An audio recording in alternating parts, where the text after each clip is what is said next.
The Scholastic Ball Report is sponsored by UK Sports Medicine and brought to you by Central Bank, Crown Trophy, Panel Swim Shop, PRAS, PrepSpin.com, Raising Cane's, Rafferty's, Roberts Insurance, Sutherland Chevrolet, and by Whitaker Bank.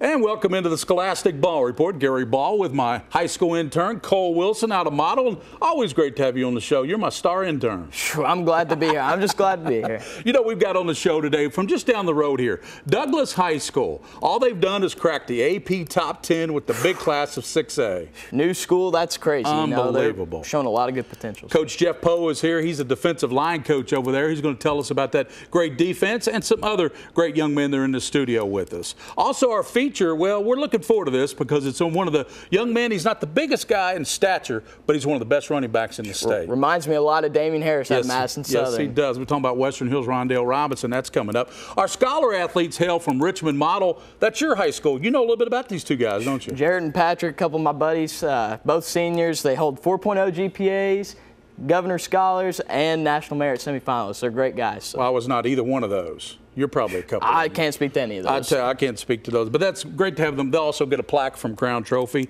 Also, we're going to have the Sutherland Chevrolet Drive of the Week. You never know who we're going to have on that Sutherland Chevrolet Drive of the Week. It's always a great feature we have here on the show. Oh, yeah, it is. Yeah, it is. And Riley Cunningham is here from UK Sports Medicine. He's back in studio. We're going to talk about those real important sports medicine kits. Oh, it's all important. You got to have the kit. Got to have them. Got to have them. And then in the wrap, young man Cole here and I are going to talk about high school sports in general, just the lay of the land in the state of Kentucky. That's coming up in the wrap. First, let's get to the best highlights in the state of Kentucky. We call it game time here at WKYT with two best guys in the business, Brian Milam and Lee K. Howard. Here's game time brought to you by PrepSpin. Bryan Station limping through this season so far, still winless. Douglas, the new school in town, has not lost since falling in the season opener to Danville. Douglas 3-0 against the city in its first year. Station still looking for win number one. 14-6 Douglas at the half, third quarter. Jefferson Harkless short touchdown run, 21-6. Broncos fourth quarter. Station's Jalen Burbage flushed out of the pocket, rolling right, throws, and it's picked off. What a grab by Theo Overton. Douglas's Montavian Bean. He's pretty good in the open field as well. He's got some wheels. He's going to cut it back across the grain, run approximately 50 yards total.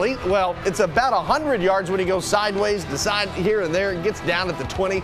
Douglas beats Bryan Station. Final score 27-6. Scott County has now won 8 straight against Henry Clay in the past 6 seasons coming into tonight. Could Henry Clay in that streak tonight? Second quarter, Scott County's Glenn Covington back to receive the punt. He follows his blockers right up the near sideline, in for the touchdown. That gave Scott County a 35-7 lead. Later in the quarter, the Cardinals back to pass. Josh Davis' his pass picked off by Henry Clay's Ramon Jackson. And he's going 57 yards the other way. That's a pick six to make it 35-14. Scott County, though, would add another one before the halftime break. Just before the half, Peyton Brown gets the ball on the sweep, and he goes in for 6 more. And Scott County wins at Henry Clay, 57-28.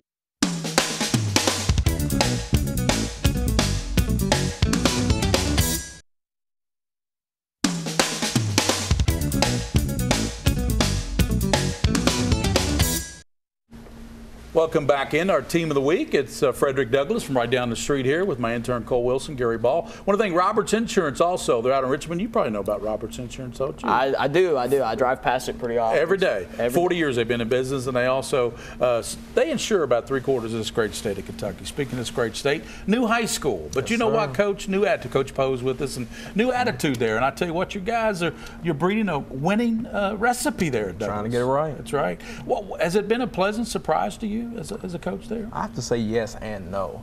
coming out from the first days when we were out practicing at Crawford Middle School, didn't have much equipment, had to bring a lot of things on our own. And those days, first going out to that, myself thinking personally, I was like, what did I get myself into? But one thing that we did see as a team and with these kids is they had a lot of potential. Yeah. And one thing off the bat is there are a lot of great men on this football team, Right. for young as they are. So we seen that they could one day be what we're seeing right now, and they have a lot more that they can give out to this community. That's good to know. A lot of potential. Coach, tell us a little more about these seniors and what they've meant to your program thus far. Well, Breaking ground there, Douglas, these three young men. Breaking ground. Sure. If we start right here with Damon, he's a quiet kid, at least from what I've seen on the football field so far, but he's a kid that can fly and come down and hit somebody when he wants to. Plays hard, willing to do anything you ask of him. Going next on to Dane LeBlanc. With me personally all day, since I'm defensive line coach, this kid is truly a character. But he knows a lot about football, plays hard, comes from a great background. Right.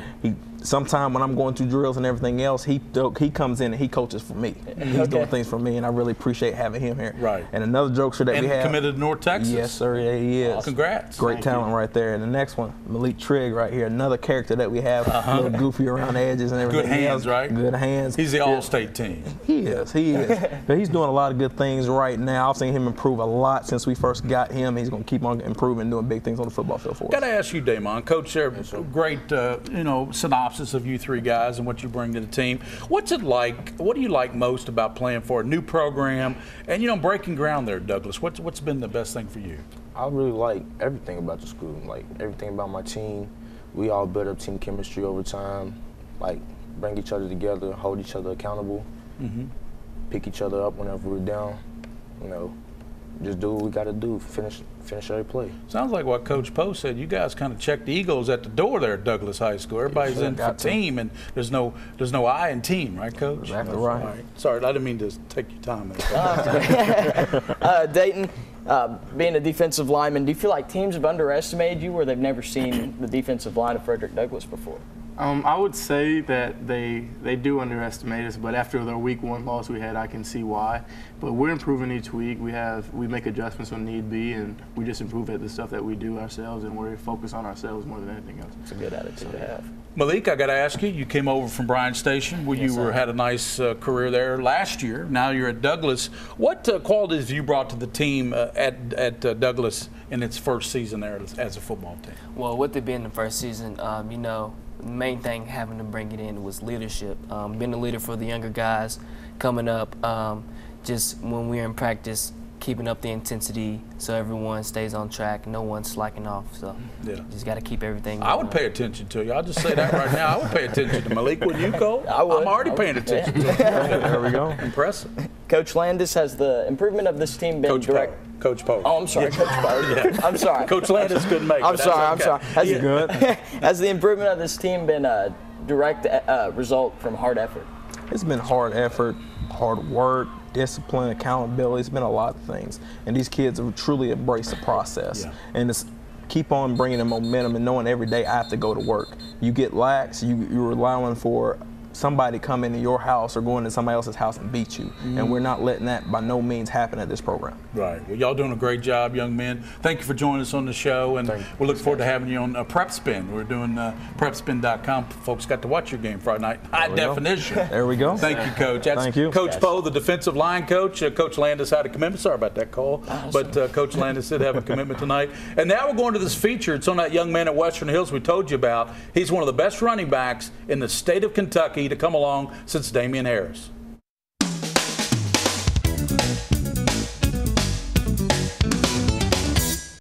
He's only a junior, but Western Hills running back Wandell Robinson has gained the attention of college football coaches around the country.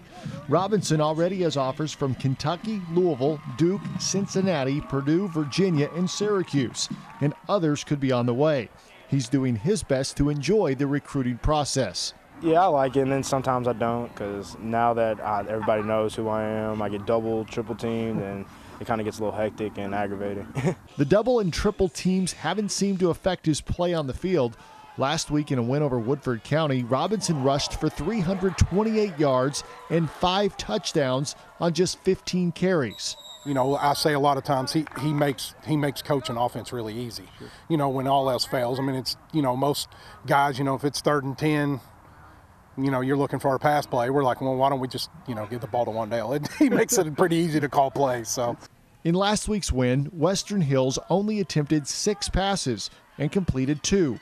Both were to Robinson. Well, usually I play in the slot more, so I catch the ball a little bit. Last week I just ran the ball the whole time. I only had 15 carries and with 300+ yards. So that's a shout out to the O-line.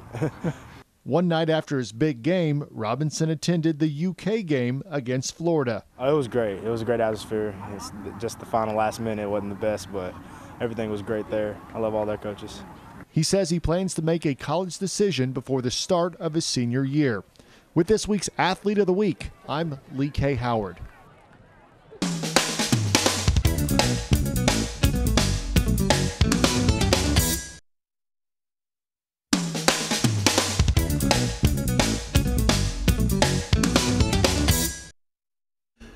And we're back in with our Scholar Athletes, the most popular segment on the show, Cole, because it recognizes young women, young men doing great things in the classroom, which is what Scholastic is all about. That's right. It's a great thing that we do here. So tell us about the 2 young men in the studio with us. You know them as well as anybody. I've been going to school with these guys since kindergarten. I mean, they're really cool guys. 2 of the most well-spoken people I know. So he was bragging about you. He really was. Before you came on the show, this man was bragging about both of you, okay? He said you're the smartest people he's ever met. That's exactly what you said, wasn't it? So let me ask you, Patrick, let's start with you. What do you have to do to be recognized as a National Merit semifinalist?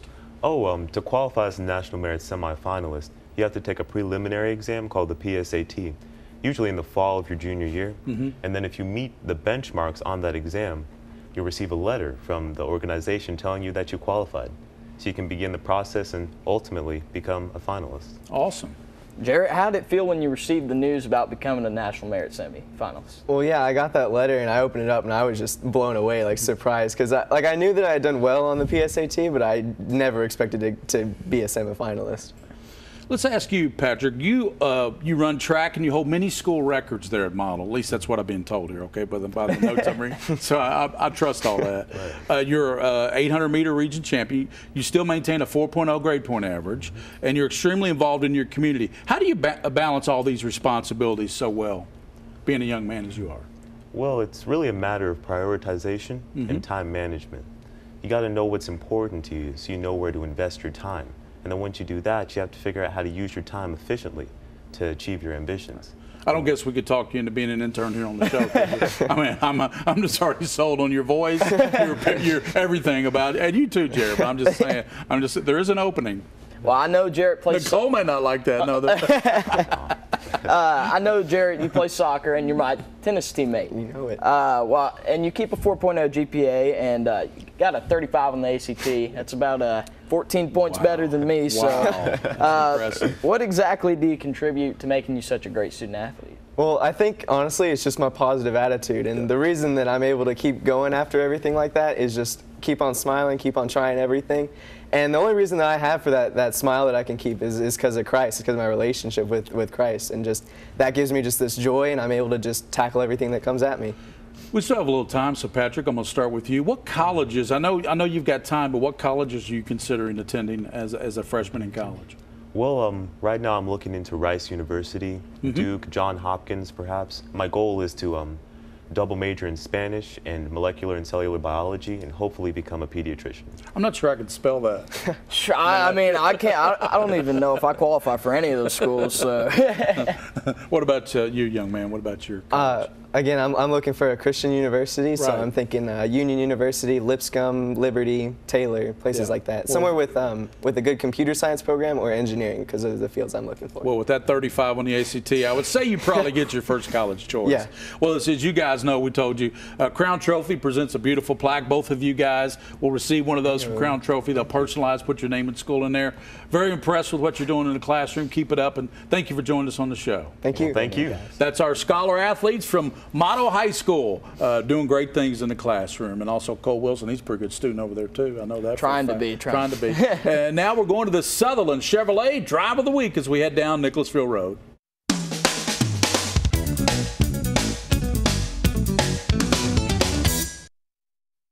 Here's the Sutherland Chevrolet drive of the week. Bryan Station and Douglas. An unassuming run up the middle. Play is over, right?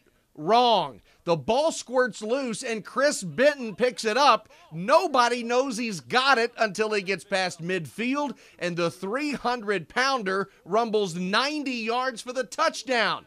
Douglas would get the win, but Bryan Station's Chris Benton gets the Sutherland Chevrolet drive of the week.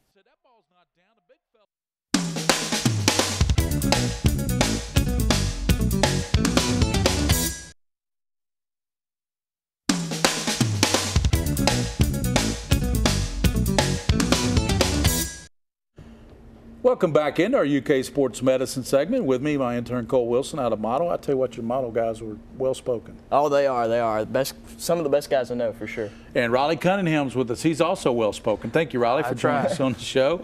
You know, we're going to talk about stocking your medical kit. What items would you consider necessities in that medical kit?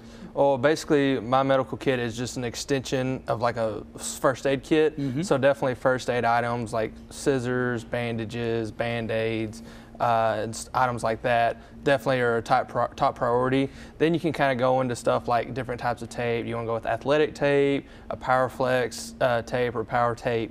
So that's kind of what you can go with. And then you can go into splint making materials and everything like that. Right. Riley, in a medical kit, what item would you consider the most important? It's not technically in my medical kit, but I consider it a part of my kit, and that's the AED. Okay. I have one that travels with me everywhere I go, practices, games. We also have one in the school, we have one in the gym, and also one in the field house as well. Okay. So it's always good to have in case of a medical emergency. Yeah. What's the most commonly used item in your medical kit? I'd have to say my elastic PowerFlex tape. I mean, I use that thing to fix crutches. I use it to tape on bandages, stuff like that. I use that for almost anything. Comes in handy, doesn't it? Yes, sir, definitely. Absolutely. Like duct tape. Yes, duct tape fixes everything. It holds better than athletic tape because if it gets wet, it stays. Right. So.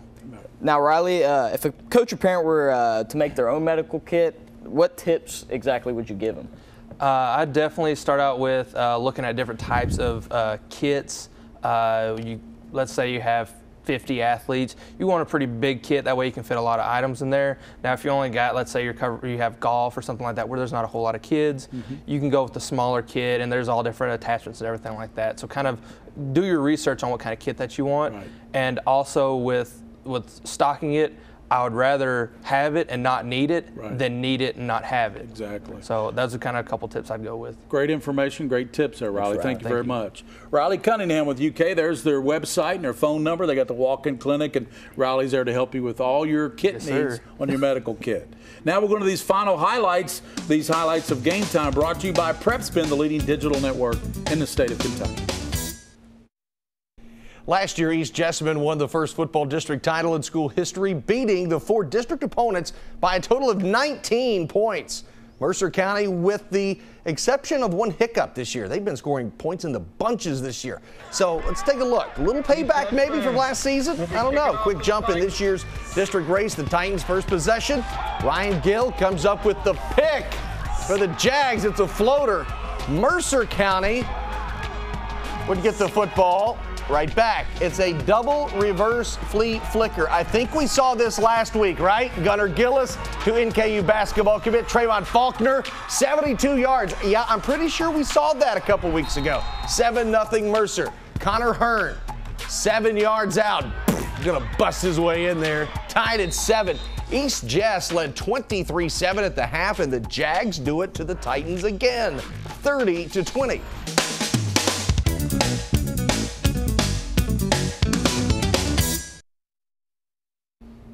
And welcome back in. We're going to wrap things up here on the show. Thanks to Douglas High School, doing a great job. Our scholars from Model High School. Tell us about some of the other programs there that might be somebody to shed a little light on there at Model. Well, I think I speak for the both of us when we say we're super excited to see the women's basketball team compete this upcoming winter. They show a lot of promise and should really wreak some damage. How about you? I'm excited to see the boys soccer team continue their win streak right now. We've got some tough opponents coming up in the districts later this year. And then we're also looking forward to tennis next season. So. Yeah, I mean, you played tennis and teammates here? I did, yeah. Jarrett's getting better every year. Yeah. He's taking private lessons, and he's really shown improvements. Right. That sounds great, guys. And keep up the great work, and thank you for being on the show with us. As always, on the Scholastic Ball Report, for those you see and those you don't see, keep your eye on the Scholastic Ball Report. The Scholastic Ball Report is sponsored by UK Sports Medicine and brought to you by Central Bank, Crown Trophy, Panel Swim Shop, P-Rats, PrepSpin.com, Raising Cane's, Rafferty's, Roberts Insurance, Sutherland Chevrolet, and by Whitaker Bank.